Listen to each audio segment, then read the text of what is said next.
Minister Shri Pinarayi Vijayan, അതുപോലെ തന്നെ Karnataka chief minister Siddaramaiah, ഉപമുഖ്യമന്ത്രി ഡി കെ ശിവകുമാർ, മറ്റ് മന്ത്രിമാർ, എം പിമാർ, കേരളത്തിൽ നിന്നുള്ള മറ്റ് ജനപ്രതിനിധികൾ, പൊതുസമൂഹം, അതിലുപരി ഈ വിഷയത്തിൽ ഏറ്റവും കൂടുതൽ ഞങ്ങളുടെ കൂടെ നിന്ന മാധ്യമ സുഹൃത്തുക്കൾ, അതുപോലെ തന്നെ ഈശ്വർ മാൽപേ സംഘം, മറ്റ് മുങ്ങൽ വിദഗ്ധർ, navy, SDRF, NDRF, Karnataka police, പിന്നെ മനാഫ്ക, മുബീൻക, ഇവരെല്ലാം നമ്മൾ ഒരുമിച്ച് കൂടെ നിന്ന് മുന്നോട്ട് നീങ്ങിയത് കൊണ്ടാണ് ഈ ഒരു കാര്യം നമുക്ക് അസാധ്യമെന്നൊരു കാര്യം നമ്മൾ സാധിച്ചെടുത്തത്. തീർച്ചയായിട്ടും നമുക്ക് ഓരോ ഘട്ടമായിട്ട് തന്നെയായിരുന്നു അർജുനു വേണ്ടിയുള്ള തെരച്ചിൽ നടന്നത്. ഒന്നാം ഘട്ട തെരച്ചിലിൽ ജൂലൈ 16-നാണ് നമുക്ക് ഈ ലാൻഡ് സ്ലൈഡ് ഉണ്ടാകുന്നതും അർജുനെ അവിടെ നഷ്ടപ്പെടുന്നതും. അന്ന് വൈകിട്ടോടെ അല്ലെങ്കിൽ അന്ന് അർദ്ധരാത്രിയോടെയാണ് ഞാനും അർജുൻ്റെ ഇളയ സഹോദരനായ അഭിജിത്തും അർജുൻ്റെ കസിനായ പ്രസാദും കൂടി കോഴിക്കോട് റെയിൽവേ സ്റ്റേഷനിൽ നിന്ന് ട്രെയിൻ കയറി പോകുന്നത്. വളരെ വൈകാരികമായിട്ടുള്ളൊരു നിമിഷമായിരുന്നു അന്നത്തെ ആ ദിവസങ്ങൾ. എനിക്ക് കിട്ടിയ ഇൻഫർമേഷൻ പ്രകാരം, അന്ന് കിട്ടിയ പ്രാഥമിക ഇൻഫർമേഷൻ, അർജുൻ ആ ലാൻഡ് സ്ലൈഡിൽ പെട്ടു, ലോറി നമുക്ക് കിട്ടിയിട്ടുണ്ട്, പക്ഷേ അർജുനെ കിട്ടിയിട്ടില്ല എന്നൊരു പ്രാഥമിക വിവരമായിരുന്നു അന്ന് ഞങ്ങൾക്ക് ലഭിച്ചിരുന്നത്. വളരെ അന്ന് അത് വിളിക്കുമ്പോൾ എൻ്റെ ഭാര്യ അഞ്ജു എൻ്റെ കൂടെ ഉണ്ട്. അതിവൈകാരികമായൊരു നിമിഷമായിരുന്നു അന്ന്. എന്തൊക്കെയോ ഞങ്ങൾ കൈ കിട്ടി എൻ്റെ ഡ്രസ്സ് എടുത്ത് അവൾ ബാഗ് എടുത്തു തന്നു. 5-10 മിനിറ്റ് കൊണ്ട് ഞങ്ങൾ ഇറങ്ങി. കരഞ്ഞിട്ടുകൊണ്ടാണ് ഞാനിത് അന്ന് റെയിൽവേ സ്റ്റേഷനിൽ എത്തിയിരുന്നത്. അപ്പോൾ ഇവിടെ പോകുമ്പോൾ ഞങ്ങൾ കസിനെയും കൂട്ടി അഭിജിത്ത് അവിടെ എത്തുകയും ചെയ്തു. അങ്ങനെ ആ ദിവസം നമുക്ക് അറിയാവുന്നത് പോലെ അവിടെ തിരച്ചിലുകളിലെ അനാസ്ഥകളൊക്കെ ഉണ്ടായിരുന്നു. അന്ന് ഒരുപാട് കാര്യങ്ങൾ അന്ന് നടന്നിട്ടുണ്ടായിരുന്നു. അങ്ങനെ ആ തിരച്ചിൽ ഒരുപാട് പിന്നെ നാടകീയ രംഗങ്ങൾ, സംഘർഷങ്ങൾ, ഒരുപാട് പ്രശ്നങ്ങൾ, ദുരിതങ്ങൾ അവിടെ ഉണ്ടായിരുന്നു. അങ്ങനെ ആ തിരച്ചിൽ അവസാനിക്കുന്നത് നമ്മൾ എല്ലാവർക്കും അറിയുന്നത് പോലെ അർജുൻ്റെ വാഹനം വെള്ളത്തിൽ ആണ് അല്ലെങ്കിൽ പുഴയിലാണ് എന്ന കർണാടകയുടെ ഔദ്യോഗികമായിട്ടുള്ള വിവരത്തിൻ്റെ അടിസ്ഥാനത്തിലാണ് പിന്നെ ആ തിരച്ചിൽ അവസാനിക്കുന്നത്. അന്ന് പറഞ്ഞിരുന്നത്, സതീഷ് MLA പറഞ്ഞിരുന്നത്, നമ്മൾ ഡ്രഡ്ജർ കൊണ്ടുവന്നിട്ടുള്ളൊരു തിരച്ചിൽ മാത്രമേ ഇനി സാധ്യമാകൂ എന്ന ഒരു അടിസ്ഥാന വിവരത്തിൻ്റെ പുറത്താണ് നമ്മൾ അന്ന് തിരച്ചിൽ 4 ദിവസത്തിന് ശേഷമേ ഇനി തിരച്ചിൽ പുനരാരംഭിക്കൂ എന്ന ഒരു വിവരത്തിന്മേലാണ് നമ്മൾ അന്ന് പിരിഞ്ഞിരുന്നത്. എന്നിരുന്നാലും പിന്നീടുള്ള ഒരു അപ്ഡേഷൻ, എന്താണെന്ന് പറഞ്ഞാൽ ഡ്രഡ്ജർ കൊണ്ടുവരുന്നതിലെ അനാസ്ഥയും അതുപോലുള്ള കാലതാമസവും അതിലുണ്ടായി. അതിലെ കൂടുതൽ വിവാദങ്ങളിലേക്കൊന്നും നമ്മൾ ഇപ്പോൾ കടക്കുന്നില്ല. അങ്ങനെ രണ്ടാം ഘട്ട തിരച്ചിൽ പുനരാരംഭിക്കുന്നത് എനിക്ക് ഓർമ്മയുണ്ട്.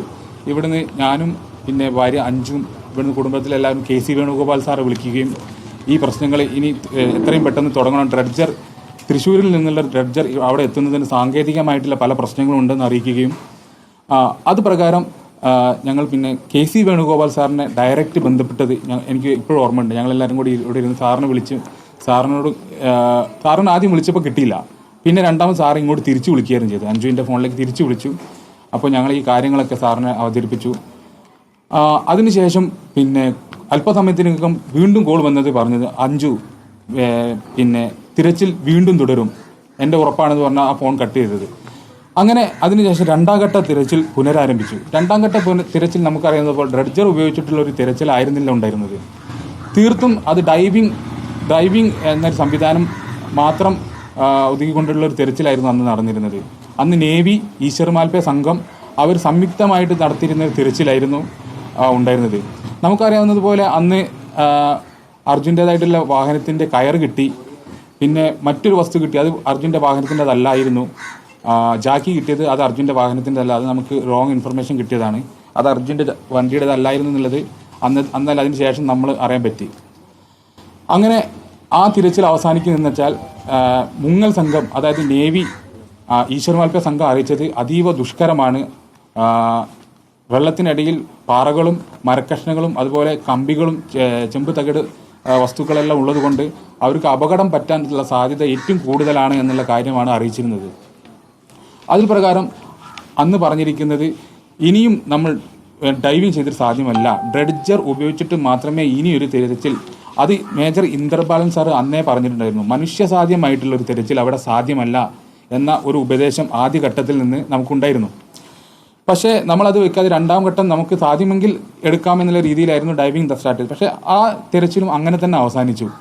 അങ്ങനെ തന്നെ അവസാനിക്കാൻ കാരണം അന്ന് വൈകിട്ടോടെ ഇവർ ഡ്രഡ്ജിങ് കമ്പനിയുമായിട്ടൊരു മീറ്റിംഗ് വെച്ചു.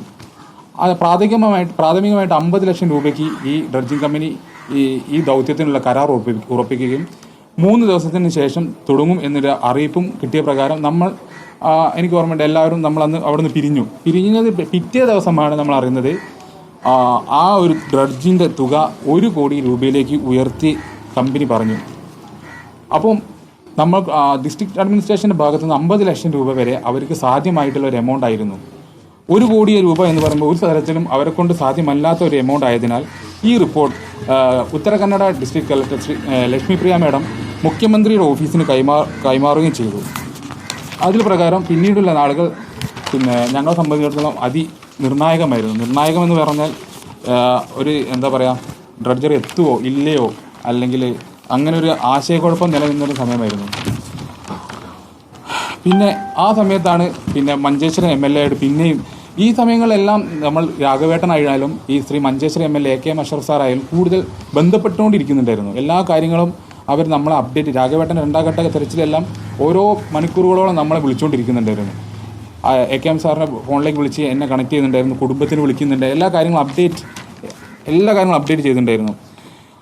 അപ്പോഴാണ് AKMനെ ഈ വിവരം ഞാൻ ധരിപ്പിക്കുന്നത് 1 കോടി രൂപയിലേക്ക് ചിലവ് മാറുമെന്ന് പറഞ്ഞപ്പോൾ അപ്പം രാഘവേട്ടനായിട്ട് സംസാരിക്കുകയും അടുത്ത ദിവസങ്ങളിൽ ഞങ്ങൾ ശ്രമിച്ചിരുന്നത് ശ്രീ സിദ്ധരാമയെ കണ്ട് ഞങ്ങളുടെ ആവശ്യം അറിയിക്കുക എന്ന ഒരു ലക്ഷ്യമായിരുന്നു ഞങ്ങൾക്കുണ്ടായിരുന്നത്. അത് പ്രകാരം തന്നെ അവർ രണ്ടുപേരും ചേർന്ന് മുഖ്യമന്ത്രിയെയും ഉപമുഖ്യമന്ത്രിയെയും കാണാനുള്ള ഡേറ്റ് എടുക്കുകയും അതിൽ പ്രകാരം ഞാനും AKM അഷ്റഫ് MLAയും അഷ്റഫ് MLAയും രാഘവേട്ടനും കൂടി ബാംഗ്ലൂരിലെത്തിയതിന് ശേഷം ശ്രീ സിദ്ധരാമയെ കണ്ടു. അതിനു മുന്നേ തന്നെ നമ്മുടെ മുഖ്യമന്ത്രി ശ്രീ പിണറായി വിജയൻ്റെ നിരന്തരമായ ഇടപെടലും അതിലുണ്ടായിരുന്നു. നിരന്തരമായിട്ട് അദ്ദേഹം കത്തെഴുതുകയും ഫോണിൽ ബന്ധപ്പെടുകയും ചെയ്തിട്ടുണ്ടായിരുന്നു ഡ്രഡ്ജർ കൊണ്ടുവരാൻ ആവശ്യപ്പെട്ടിട്ട്. അദ്ദേഹത്തിൻ്റെ ആ ഒരു എഫേർട്ട് നമ്മൾ മറക്കാൻ പാടില്ല. അത്രയും അദ്ദേഹവും ഇതിൽ ഇടപെട്ടിട്ടുണ്ട്. അന്ന് തന്നെ ശ്രീ ശശീന്ദ്രൻ മിനിസ്റ്റർ ആയിരുന്നു, റിയാലിറ്റി മിനിസ്റ്റർ, എല്ലാവരും ഇതിൽ ആ രീതിയിൽ ഇടപെട്ടിട്ട് ഡ്രഡ്ജർ എത്തിക്കാനുള്ള കാര്യങ്ങൾ കർണാടക ഗവൺമെൻറ് മുതൽ സമ്മർദ്ദം ചെലുത്തിയിട്ടുണ്ട്. ഞങ്ങളവിടെ എത്തിയതിന് ശേഷം സിദ്ധരാമയെ കണ്ടു. അദ്ദേഹം തന്ന ഒരു ഉറപ്പ് ഇതായിരുന്നു, ഡ്രഡ്ജർ കൊണ്ടുവരും, ഞങ്ങൾ എന്തായാലും അർജുനെ കണ്ടെത്തുന്ന വരെയുള്ള തിരച്ചിൽ ആരംഭിക്കുമെന്ന ഉറപ്പാണ് നമുക്കന്ന് ലഭിച്ചത്. അത് പ്രകാരം അന്ന് രാത്രി തന്നെ കാരവാർ MLA ഞങ്ങളെ വിളിക്കുകയും ഡ്രഡ്ജർ കിട്ടാനുള്ള അനുമതി ലഭിച്ചു, നിങ്ങൾ ധൈര്യമായി നിന്നോളൂ, ഡ്രഡ്ജർ എന്തായാലും എത്തി, അതിനുള്ള നടപടി തുടങ്ങിക്കഴിഞ്ഞു എന്ന് കാരവാർ MLA ശ്രീ സതീഷ് സേൽ MLA രാഘവേട്ടൻ്റെ ഫോണിലേക്ക് ഞാൻ ഇരിക്കുമ്പോഴാണ് വിളിച്ച് ഈ കാര്യങ്ങളെല്ലാം പറഞ്ഞത്. അന്ന് രാത്രി തന്നെ ശ്രീ DK ശിവകുമാറുമായിട്ട് തന്നെ ഞങ്ങൾക്ക് കാണാൻ പറ്റിയിട്ടില്ല. രാഘവേട്ടൻ ഫോണിൽ സംസാരിക്കുകയും ഇതേ കാര്യം ആവശ്യിക്കും, എന്തായാലും ഡ്രഡ്ജർ കൊണ്ടുവരുമെന്നുള്ള ഉറപ്പും ലഭിച്ചു. മഞ്ചേശ്വരം MLA അന്ന് അവിടെ തുടരുകയും പിറ്റേ ദിവസം DK ശിവകുമാറിനെ കണ്ട് ഈ ആവശ്യം നേരിൽ കണ്ട് പിന്നെയും ബോധിപ്പിച്ചതിന് ശേഷമാണ് അവിടെ നിന്ന് മടങ്ങിയത്.